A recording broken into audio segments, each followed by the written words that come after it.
And good afternoon, Tennessee Valley. I'm Lori Mitchell. Thanks for joining us on Channel 3 Eyewitness News at noon. It is Wednesday, March 29th. We have some breaking news to get to. We now know the name of the off-duty Hamilton County Corrections deputy who was shot and killed early this morning. The TBI gave us an update a little more than an hour ago. We have team coverage for you right now. Let's get right to Channel 3's Tim Pham, who was there. Tim, what did the TBI tell you?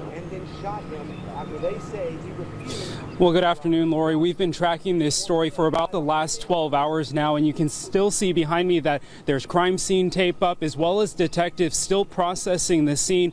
Again, about 12 hours later, and we're learning more information about what happened. The Tennessee Bureau of Investigation says that Daniel Hendricks was the suspect killed by police. Hendricks was a Hamilton County Sheriff's Office correction deputy. He was celebrating his birthday with two female off-duty Chattanooga police officers. Those officers say throughout the night, Hendricks became upset, and that's when the off-duty officers left and called 911. And when police arrived, Hendricks waved a weapon, and that's when Chattanooga police fired at him at least 4 times. Hendricks later died from his gunshot wounds at a local hospital. Now, this officer-involved shooting is the third in Hamilton County, according to Channel 3 records. TBI says they've seen a spike in officer-involved shootings this year statewide.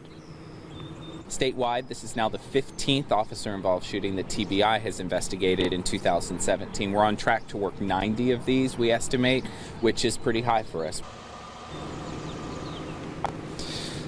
That's about a 45% increase, and at the request of the district attorney in Hamilton County, the TBI has taken over the investigation because this shooting involves 2 local law enforcement agencies in our area. The TBI has confirmed that the weapon used in this incident, or by Hendricks rather, was a personal weapon and not a service weapon. Coming up at about 2 o'clock, the Hamilton County Sheriff's Office is expected to have a news conference. We'll be there, and we'll have the latest details later tonight on Eyewitness News. But for now, reporting live in Chattanooga, Tim Pham, Channel 3 Eyewitness News. Thank you, Tim. Still a lot of information coming in about what happened this morning. We, of course, have been on the scene since early today. We've been working to get details. Our team coverage continues this afternoon with Michelle Herron. She was able to talk to some neighbors who actually witnessed the shooting. Michelle, what did they say about what happened?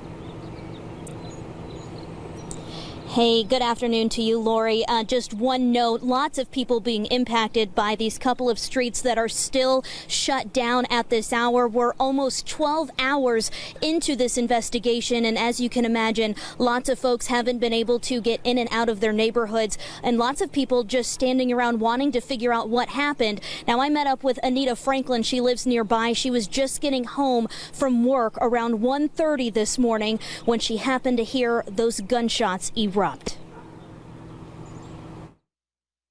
I had just got home and got in the shower, and then all of a sudden I heard